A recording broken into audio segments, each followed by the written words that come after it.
One gentle sentence.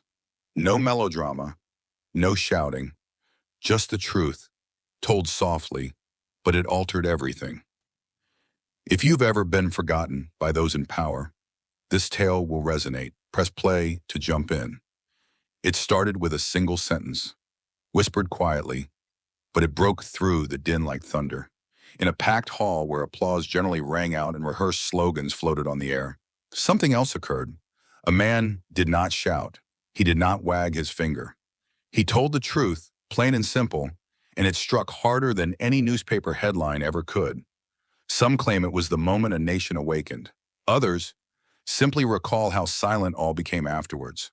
For when trust is lost, it doesn't break like glass. It unravels, silently, agonizingly, in the hearts of those who trusted. What do we do when those whom we trusted forget us? What do we do with the pain nobody seemed to notice, until now? This is the tale of a disagreement that turned into something much more human. A reckoning, a turning point, a reminder that sometimes true leadership does not roar. It listens. And it started with one instant that could not be taken back. In a blazing live TV debate, Vice President J.D. Vance left Alexandria Ocasio-Cortez, better known to many as AOC, utterly speechless with a single piercing sentence. The exchange went viral in an instant, with Americans from coast to coast dubbing it the greatest political takedown of all time. But what did he actually say? And how did AOC respond before millions of live viewers? This is the dramatic confrontation that is all anyone is talking about, and it could change everything. It all went down in a jammed debate hall in Philadelphia, charged with anticipation. Red and blue lights illuminated the room as if it were alive, and the audience, some of whom had been in line for hours, breathed as one, anticipating fireworks. On one side of the stage stood J.D. Vance, unruffled and composed, jacket buttoned tidily, notes in his hand creased into a neat packet. Meanwhile, across the aisle, Alexandria Ocasio-Cortez paced energetically, her face red, poised to come back swinging after she had taken a tough blow from President Trump the previous night. She had arrived at the night believing she would just crush Vance, this gentle son of Appalachia, with his book smuggler's voice and passion for literature. Producers murmured last countdowns. Cameras rolled. Across America, Americans leaned in. Ohio factory workers, Queens single moms. Everybody could sense it. Something huge was going to happen. The moderator asked the first question regarding federal relief money. AOC leaped in right away, charging the administration with aiding billionaires and allowing public schools to fall apart. Gasps spread through the crowd. Vance remained silent. Still, he didn't even blink. Simply folded his hands together and sat straight ahead. Somehow offstage, a wrench dropped with a deafening clang, as though tension had grown too much even for the building itself to bear. Rain started streaming down the high windows outside. The air within grew heavy with anticipation. The moderator attempted to shift the debate into gear, but AOC had one more thing to say. Her voice grew loud, intense, and accusatory as she charged that Vance had set aside the working poor, individuals who had trusted his folksy veneer. Cameras panned in, capturing the slight quiver in her hand. People watching at home felt a shiver run down their spines. Parents gripped their laps tightly. Even children fell silent. And then Vance spoke. He started by thanking AOC graciously, his tone gentle and unflappable like a still river.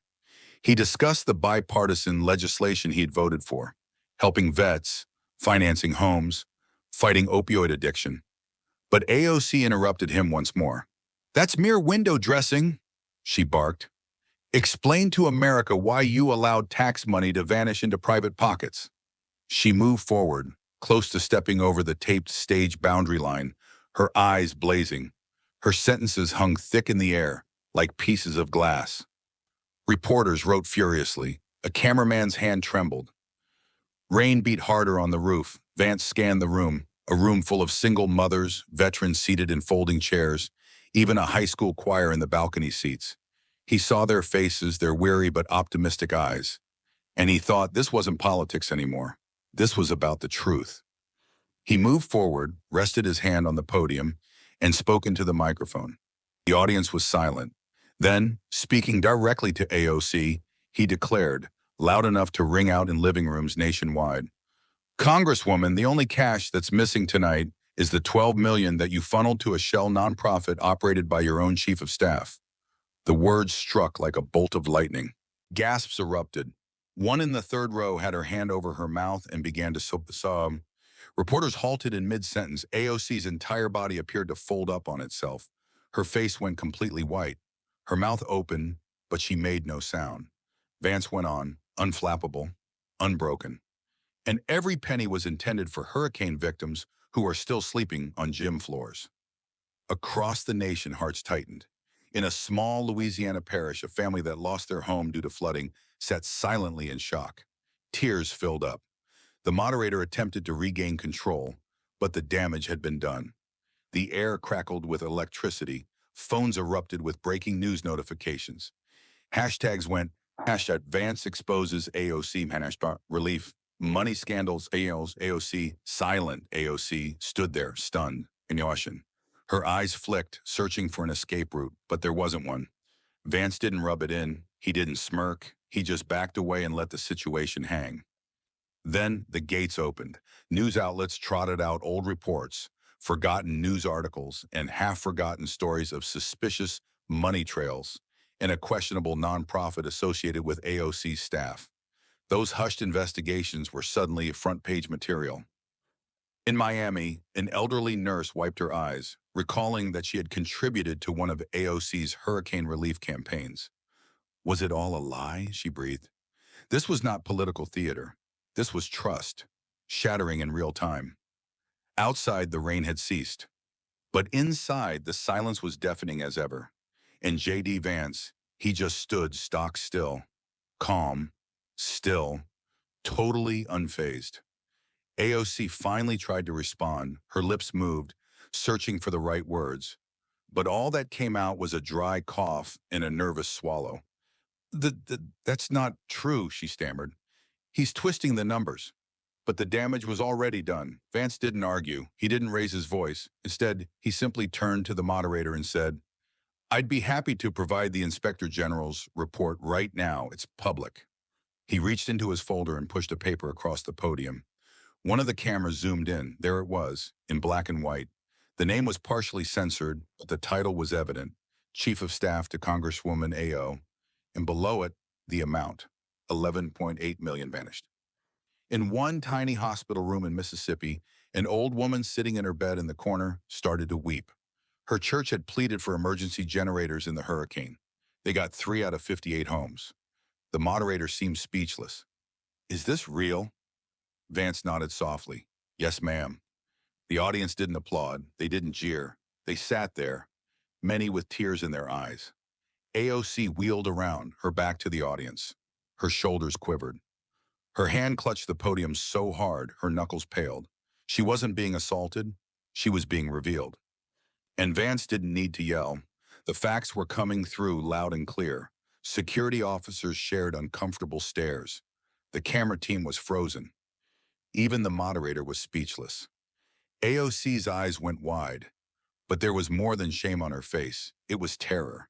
It was the realization that the burden of all those betrayed Americans weighed on her shoulders like an Everest she could not ascend. In Detroit, a single mom crouched before the TV, her hands over her face. We believed her, she moaned. We fought for her. And still, Vance remained silent. He simply gazed at her, not with rage, but with something deeper. Disappointment. The disappointment that a father experiences when his child lies to him. AOC spun on him. You don't understand, she said, her voice shaking. You don't get what it's like to try to mend a broken system. Vance regarded her, his voice even, almost kind. I know what it's like to have nothing to grow up with and still make the right choice. That statement struck like lightning. A murmur passed through the audience. In row 3, a man, a former Iraq war veteran who had voted once for AOC, started sobbing uncontrollably.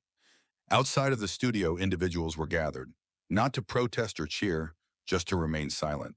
And in the country as a whole, a doubt started brewing in hearts. Were we lied to all along? AOC refused to talk. She stood stock still. No reaction, no retort, just quiet. And in that silence, she told more than any words could. Her eyes blinked furiously, as if reciting Vance's words over and over in her mind, attempting, and failing, to rephrase them. The studio lights, which had been warm and stimulating moments before, now seared like a gilt spotlight. And then the vignette arrived, a slow, agonized wave of awareness spreading through the audience, through the nation, that perhaps the truth had been standing right there in front of them the entire time, and nobody had wanted to notice. Outside the studio, a woman stood with her phone upraised, replaying the clip repeatedly. "He really did say it," she breathed. "He actually said it." Vance shifted, his whole face in shot now. He didn't appear proud. He didn't appear angry. He appeared devastated. For the nation. "I didn't do this to embarrass anyone," he spoke softly. "I came here because the people of America deserve better." Someplace in the wings, a CNN producer sat transfixed in his seat. He knew this moment would play for decades to come. And AOC, she slowly descended into her seat. Publicly, for the first time, she appeared small. Not strong, not fierce, just small. Her silence was no longer a strength. It was confession. And America watched, through tearful eyes and tight hearts. This fight was meant to be her comeback. Her camp had thought it through. They were hoping that after the humiliation of Trump's assault the previous night, she could rebound by targeting Vance, the quiet one, the easy target. But the strategy failed, because Vance didn't scream. He didn't name call. He didn't get dirty. He simply spoke the truth. And somehow that made it hurt all the more. The instant his words landed, millions of people started to look at AOC in a different light, not as a champion of the people, but as someone who had been wearing a mask. Old videos started trending again. Broken promises. She had vowed to rebuild Puerto Rico, fund local shelters, to send money to schools that had been long neglected. But none of those promises were ever fulfilled. In a Bronx apartment, a young teacher shook. She'd voted for AOC, even contributed to her campaigns. But her classroom still broke heaters in the middle of winter. "I feel so stupid," she sobbed, tears streaming down her face. Meanwhile, J.D. Vance took a stand. Not smugly, not proudly, just candidly. "This is not about party lines," he explained, voice firm. "It's about trust. And when trust fails, the people suffer." Tears sprang up around the room, not in fury, but because the truth had finally emerged. And truth hurts, particularly when it's been concealed this long. Phones rang nonstop. Highlights from the debate went viral on social media. Headlines flashed: "Vance destroys AOC in 6 words." "Political earthquake on live TV." "Where did the $12 million go?" But for ordinary Americans, it wasn't about news grabs. It was personal. In a rural trailer park in Kentucky, a dad cradled his little girl as they sat watching the clip again. "That money," he whispered, "could have rebuilt our clinic." Thousands of miles across, in Puerto Rico, an old man turned off his television set and sat in stunned silence. He had ridden out the hurricane. He had believed AOC's words. He had waited for rescue, waited through nights of sleeplessness, in the dark, with no electricity, with no medication, waiting for help to arrive. "She gave us hope," he whispered. And Vance simply told the world what we endured. And still, Vance did not rejoice. "I did not get here to win an argument," he told the microphone. "I came here because the truth is more important than applause." That single sentence, "truth is more important than applause," remained the night's most shared quote. It was reposted, printed, and echoed through screens and headlines. But for others, it was more than a quote. It was a wake-up call. AOC sat still, shoulders weighed down, her flame extinguished. And the crowd, they no longer were angry. They were mourning. Mourning the faith they had given to someone who didn't deserve it. Mourning the suffering they now knew could have been prevented. And in that instant, J.D. Vance wasn't merely the vice president. He was the voice of a people who had been shattered, and at last heard. As his words rang out throughout the country, something unusual occurred. People stood still. in airports and diners, in waiting rooms of hospitals and barbershops. Each TV remained tuned in. Even children stopped cartoons.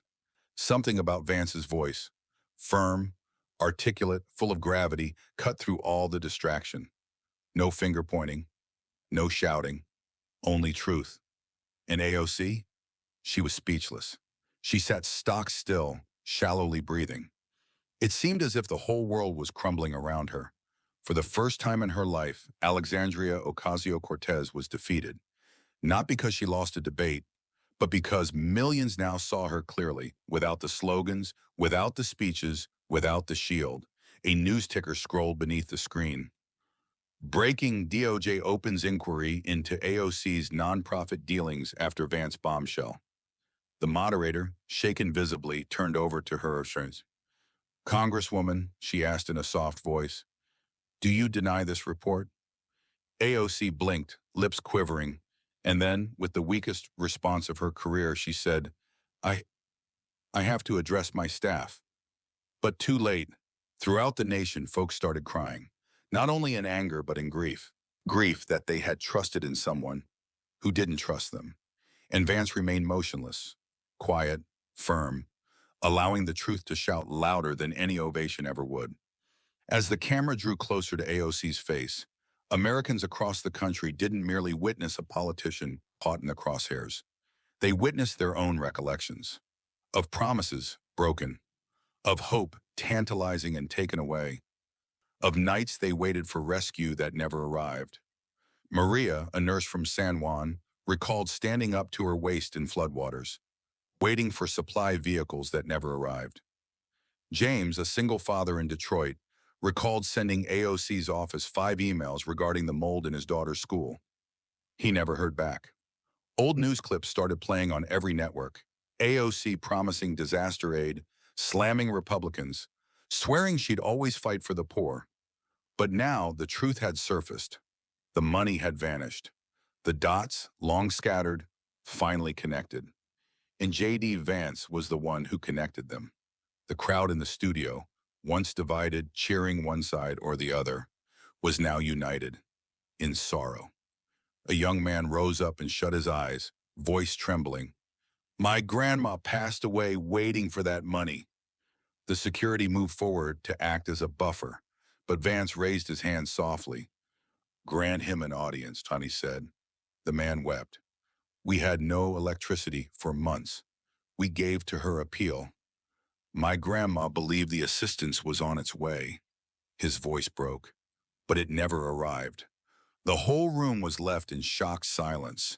Even AOC turned away. She didn't try to challenge his words, because some truths don't spark debate, they just hurt. And in that moment, millions watching at home didn't just witness a scandal. They saw pain, real human pain, raw, unfiltered, born of betrayal. And they cried. The moderator cleared her throat.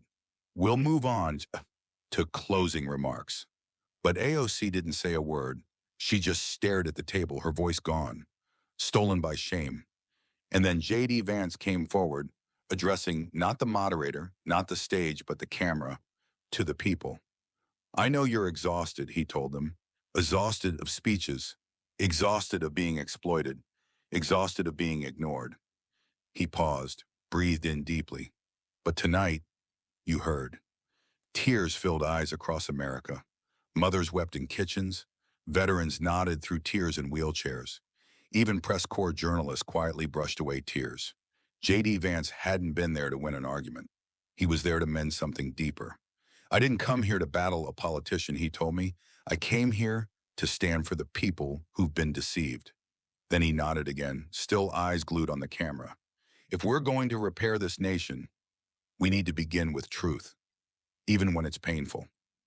The audience stood, not with applause, but with something much heavier, a silent, poignant standing ovation. No applause, just a house full of individuals feeling once more. And AOC, she remained seated, her face hidden in her palms.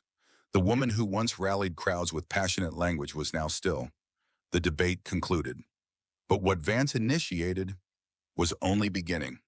He hadn't simply uncovered a scandal.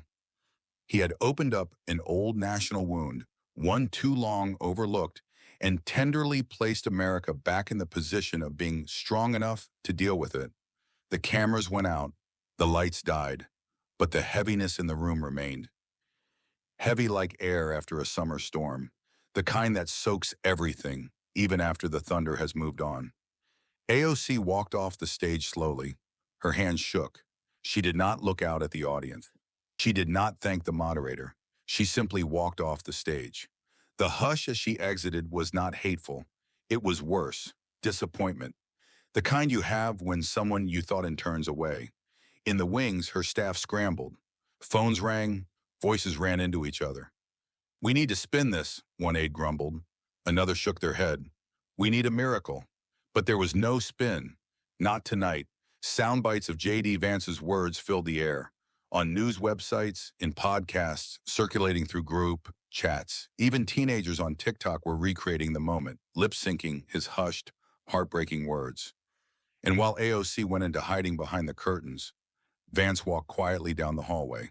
No cameras, no reporters, just humans. Actual humans. A mother stretched out a hand, holding his hand. "Thank you," she said through tears. "Thank you for finally saying what we've all felt." Vance didn't make a speech. He didn't pose for photos. He just hugged her. Because this moment wasn't about winning. It was about telling the truth. And when truth finally breaks free, it doesn't scream. It walks with quiet strength. Within an hour, something extraordinary happened. Emails began flooding into newsrooms. Messages poured into congressional offices, not from lobbyists or party strategists, but from ordinary Americans. "I lost everything in the storm. We trusted her. My son died waiting for that federal aid. She used us." Each of the messages conveyed a different tale, different names, different cities, but they all felt the same pain. Americans had given their hearts, their votes, their trust to someone who promised all the right things. Behind closed doors, all those promises AOC had made in secret had quietly disintegrated. And J.D. Vance, he never attacked her. He didn't yell or embarrass himself. He just raised up a light and allowed the truth to speak. At midnight, word came. A bipartisan ethics panel had been formed. By 1:00 a.m., AOC's Bronx district office was not ringed with protesters, but with mournful citizens with candles. Standing at the front was a retired school teacher with a homemade sign. It said, "We believed you." AOC sat silently in a parked car just down the street. Tears streamed down her face. It wasn't about money any longer, hands. It was about the trust, the faith others had put in her. And now that trust was destroyed. The people weren't angry any longer. They were simply broken. While that was going on, J.D. Vance was riding in the back of a black SUV, city lights shimmering in the glass next to him. His tie was undone, his face etched with the weariness of the night. His eyes were steady, though. He was not reading front pages. He was not smiling. His thoughts were of the man who screamed about his grandmother, the mother who embraced him, the young soldier who had said, "You spoke what I couldn't."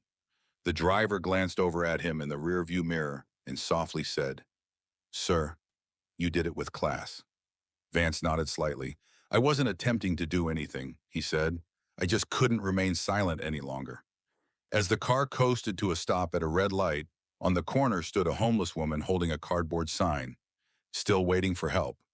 Without comment, Vance rolled down the window and gave her his coat. No cameras, no words, just plain kindness. Then his phone vibrated, a text from President Trump. "Well done. America needed that." Vance didn't answer immediately. He kept his face out the window. Because that evening, he didn't feel like a vice president. He felt like a voice for every broken heart that had been silenced. And though the debate was done, the healing had only just started. As gray dawn crept over Washington, the city came to life. The marble monuments shone pale blue in the early light. J.D. Vance had only managed an hour's sleep, but he got up before dawn, tied his scuffed running shoes, and set out. Secret Service trailed discreetly behind as he ran along the Potomac. With every step, his thoughts recurred to the faces of last night, the veteran, bereaved son, the woman who held his hand. He sprinted not only to clear his head, but to bear the burden of their tales. Throughout town, anchors dominated morning reports with shocked voices. Ethics Committee calls emergency meeting at 9 a.m. Split screens displayed Vance's composed, slashing statement and AOC's wordless, shell-shocked face. In coffee houses, individuals sat silently, viewing the replays. A few wiped their eyes. Others merely shook their heads. In the Bronx, candles continued to burn outside of now-shuttered AOC's district office. A school-uniformed teenage girl approached. She dropped 5 crumpled dollars, her allowance, next to a handwritten message. This was for hurricane kids. Where is it now? Reporters recorded the scene, their voices breaking with emotion. At the Lincoln Memorial, Vance stopped. The morning air stuck to him as he breathed hard. He gazed up at the gigantic stone figure and whispered, "Help me stay humble." A ray of sunlight cut through the clouds, bathing the marble steps in gold. And for the first time in a long time, Washington felt truthful, if only for an instant. At 9 o'clock a.m. on the dot, the House chamber was filled with nervous chatter. Cameras flanked the walls. The bipartisan ethics committee sat in silence while their files opened. Inside were duplicates of wire transfers, nonprofit bank statements evidencing practically empty balances, and photos of hurricane-devastated neighborhoods, still in shambles. AOC slipped quietly in through a side door. Her typical spark had worn off. Her formerly vibrant eyes now seemed tired, hollow. She clutched a stack of papers in shaking hands. The pages trembled like autumn leaves in a hurricane. Outside, protesters had congregated, not with placards, but with tokens of shattered promises. Tattered lunchboxes, shredded textbooks, drenched photos of houses never rebuilt. Chairwoman Delgado cleared her throat. "Congresswoman, did you approve these transfers?" AOC's voice broke. I need more time." Gasps echoed in the gallery. One senator muttered under their breath, "Time was 3 years ago." In the rear of the room, J.D. Vance entered unobtrusively. No entourage, no spotlight, simply a plain notebook in hand. Members of both parties nodded at him and softly, respectfully, he sat and scribbled down only one line on the page. Justice must heal, not punish. As giant screens flashed spreadsheets of missing money, aides wept down the sides of their faces who had, not because of scandal, not because of politics, but because at last, someone had typed them into the narrative. That evening, J.D. Vance consented to a brief, impromptu interview. No scripted remarks, no glamorous setting, just him, a chair, and a nation still hurting. The host leaned forward and inquired, "Did you anticipate this moment to reach this distance?" Vance hesitated, laid his eyes on the ground. "No," he replied quietly, "but the truth has a tendency to do that." Then there was the question of substance. What do you have to tell the people that's still in pain? Vance didn't even flinch. "I want them to know they weren't crazy. They weren't weak, and they weren't forgotten by mistake. They were forgotten intentionally." He gazed directly into the camera, voice firm, words gentle. "That stops now." Across the nation, people watched, not for politics, but for something more. Hope. In a waiting room in a Florida hospital, the woman gripped her phone, tears streaming down her cheeks. "He sees us," she breathed. "Actually, he really sees us." And then the shot that would be the most shared piece of the whole story. A crouching Vance leaned in, eyes fixed on the camera, and spoke. "If you're watching this, and you've ever felt like Washington forgot your name, let me be the first to say it tonight. I remember you." That sentence resounded throughout living rooms like a hymn, and for the first time in years, the forgotten finally felt heard. By midnight, newspapers had already run their front pages. The sentence that changed everything. From hope to heartbreak, a nation awakens. But it wasn't just the press writing history, it was the people. Teachers rewrote tomorrow's lesson plans. In one rural Ohio fifth-grade classroom, students sat and watched the debate reenact on an old projector. The room was totally silent. Their teacher, Mr. Lawson, fought back tears and spoke softly. This is why telling the truth matters." He wrote J.D. Vance's words on the board. "The only cash gone tonight is the $12 million you diverted to your chief of staff's shell nonprofit." Someone in the back raised a small voice. Why did she steal it? The child asked. Mr. Lawson paused, his voice cracked. Because sometimes even good talkers forget the people they promised to help. Tonight, in houses around the country, families sat up late, not out of terror, but because they couldn't turn away. They spoke, they wept, not of parties or politics, but pain. Alexandria Ocasio-Cortez hadn't lost a debate. She lost those who once wept with her, and now weep because of her. And J.D. Vance, he wasn't perceived as a victor. He was perceived as something more potent, a guardian. And for the first time in so long, America finally felt guarded. In a West Virginia town, there was a man named Frank who went to his mailbox. There was a plain, white envelope, no return address to tell him who had sent it. He opened the envelope with shaky fingers. There was a note written by hand. Dear Frank, I read your letter regarding your wife passing away in the flood. I apologize that she waited for help that never arrived. We're deploying a crew to repair your town's malfunctioning pumps and link you to the standby power grid. You were never unseen by me. J.D. Vance. Frank went down on his knees there on the gravel. Tears streamed down his face. His neighbor came running, fearing something was amiss. But Frank held out the letter, hand trembling, and whispered, he remembered us. A neighbor captured the moment on camera. By the morning, the video had gained more than 10 million views. Not because it was dramatic, not because it was political, but because it was human. From long-forgotten coastlines to flood-destroyed basements, J.D. Vance's unspoken follow-through rang louder than any campaign commercial ever had. This wasn't about bringing anyone down anymore. It was about bringing up the ones who had been down for far too long. And one by one, America was rising. At last, Alexandria Ocasio-Cortez did speak. Not before a camera, not for applause, just a brief email to her last remaining staff. I have failed the people I said I fought for. And because of that, I cannot meet their eyes. I will be stepping away immediately. No press release, no gathering, just a gentle conclusion to what had once started as a mighty ascent. Her resignation broke in the press by morning. Americans read it with anger, some of it, most of it just sadness.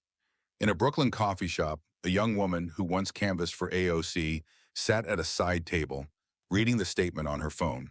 She did not utter a word. She just shook her head, and her eyes welled up with tears. I really thought she was different. That gentle sentence, uttered by a woman alone on a park bench, appeared to resound through a nation still grappling with what had occurred. And in town, J.D. Vance was doing something that not many expected a vice president to do. Meeting discreetly, in person, with the victims of the fraud. No podium, no media spectacle. Simply hearing. One woman, her eyes red from tears, barely whispered, "You broke her," with one sentence. Vance nodded his head softly. "No, ma'am," he whispered quietly. "I didn't shatter her, the truth did." Slowly she nodded, then enveloped him in a hug. And in that moment of quiet, without camera crews or fanfare, America finally got to see true leadership. Not loud, not boastful, just tender, just genuine, just in time when the nation needed it most. The following morning at a small school in New Mexico, a fourth-grade class was standing around a flagpole. As the American flag ascended to the top, their teacher stopped. Her voice shook. Let's take a moment to honor the truth. None of those children completely grasped politics, but they sensed something shift, something real, something significant. And in the nation as a whole, J.D. Vance stood on the Capitol steps, not to make a speech, but to assist volunteers loading relief trucks bound for neglected towns and storm-shattered neighborhoods. He was dressed in jeans, a sweatshirt, no press tag. He hoisted boxes, shook hands, held back to listen to tales. One man pulled him aside. "Sir," he said, "we don't want promises anymore. We just want to be seen." Vance looked him in the eye. "You're not invisible," he shot back. "Not anymore." There were no TV cameras rolling, no front-page news breaking, but a young volunteer took a silent photo of J.D. Vance assisting a disabled veteran into the bed of a pickup truck. The caption, "Not every hero uses a podium." That picture became a symbol, not of politics, but of people, of healing, of what it means to finally feel like America belongs to you again. That evening, Alexandria Ocasio-Cortez formally resigned. No speech, no press conference, just a short digital letter quietly uploaded to her website. To those I inspired, I'm sorry. To those I hurt, I was wrong. I hope time forgives what I can't fix. Within the first hour, it had over 4 million views. Some comments were angry, some kind. Most were simply sad. A shame that someone who once had spoken with so much passion forgot to safeguard the very people who had had faith in her fire. As the country grappled with her departure, J.D. Vance went back to the now vacant debate stage. Not for the press, not for appearances, but for Carla, a janitor who had written his office the night before. She had lost her son during Hurricane Maria. She never received the help. She had voted for AOC twice. Vance sat next to her in the vacant room. "Tell me about him," he said, and Carla wept. She spoke, wept some more. J.D. Vance didn't interrupt, never hurried her. When she finished at last, he gave her a tiny piece of paper. "This is my personal number," he said. "If help doesn't arrive, you call me personally." And she trusted him because he had already demonstrated in the most difficult moment that he wasn't merely a boss. He was human.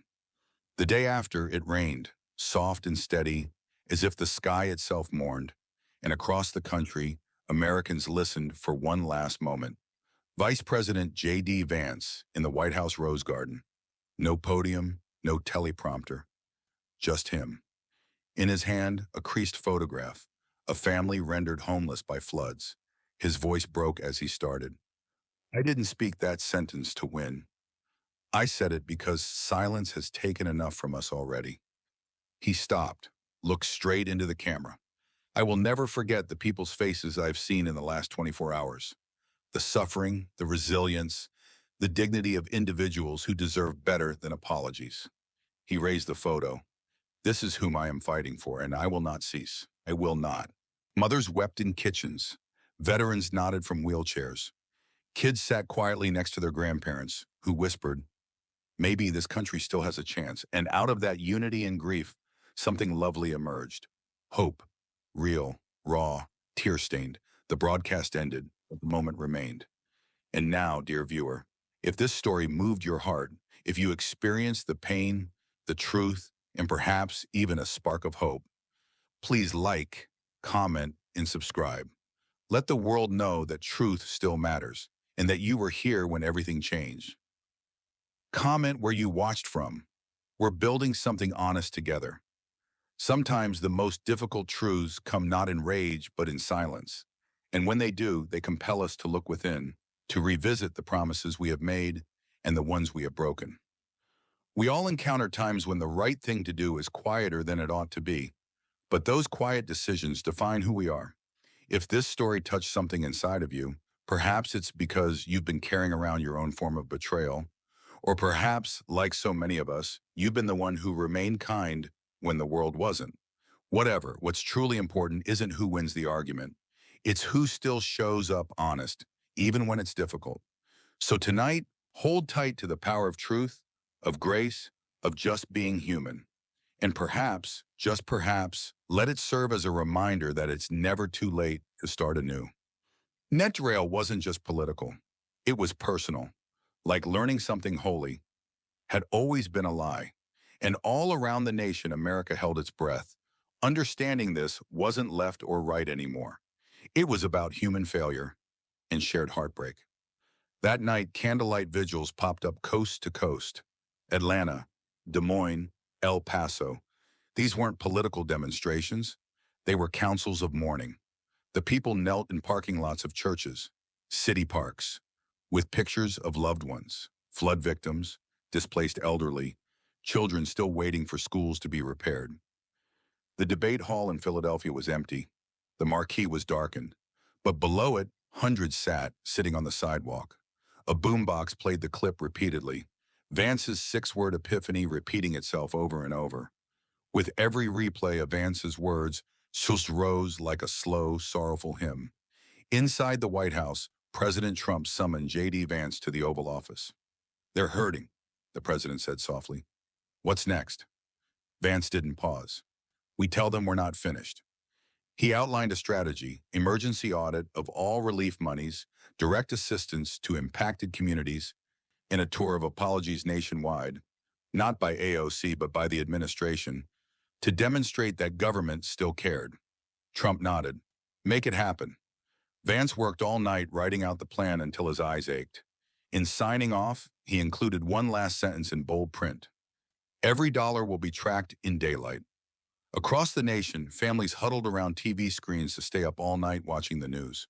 They were tired, but for the first time in years, they felt something awaken. Hope. Not free-falling, soaring hope, but a tentative sort, the kind that comes after sorrow, the kind that whispers, perhaps someone finally listens to us. And in those still living rooms and hospital rooms, tears streamed down, tears of not only pain, but of relief that healing had started, and America could nearly catch its breath. As night fell over Capitol Hill, the news cycle burst apart.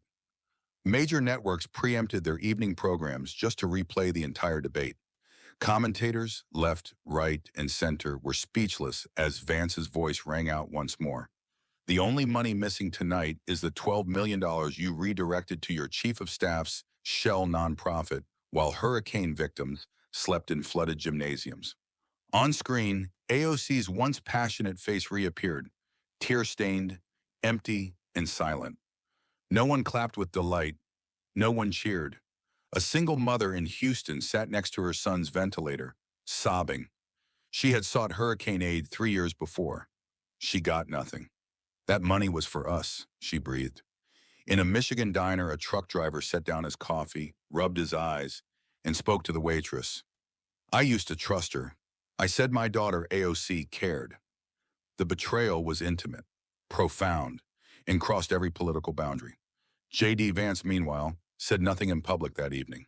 He sat quietly in his office, his hands across a thick binder on his lap. Inside were lists of names of families affected, names linked to unmet aid. He read them all, jotted down notes, dotted towns, sketched maps, because to him, this wasn't about bringing someone down.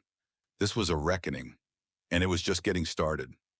At 3:12 a.m., in a dark congressional office, AOC slumped at her desk. Her makeup is smudged, her hair is loose. Her staff had all left for the night, most likely forever. Only the glow from her computer screen. The clip continued to play. Vance's voice, the sentence that devastated everything. She pressed play once more, as if expecting it to sound different, but it never did. Quietly, when no one was listening, she said, I didn't mean for it to go this far.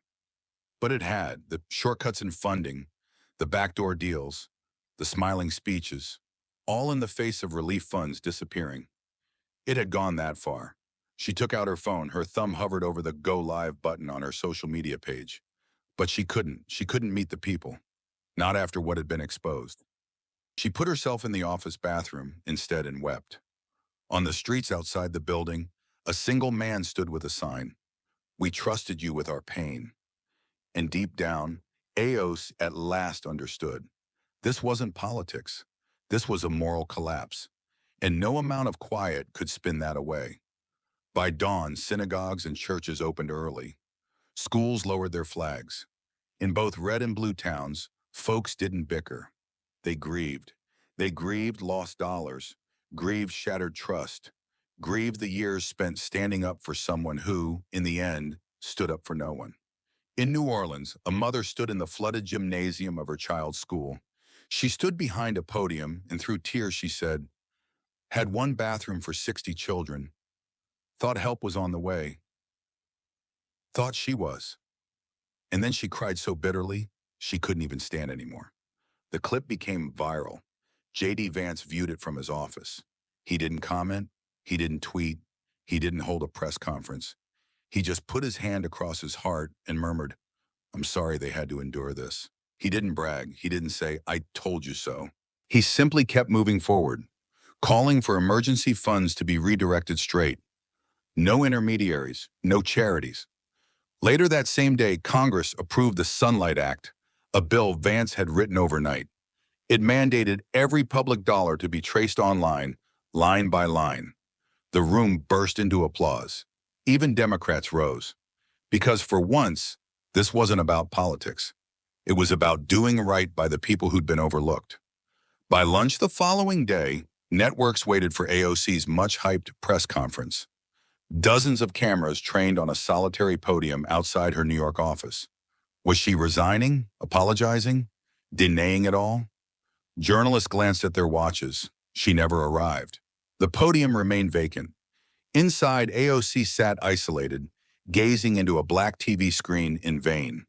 She had attempted to craft a statement, but every sentence sounded phony.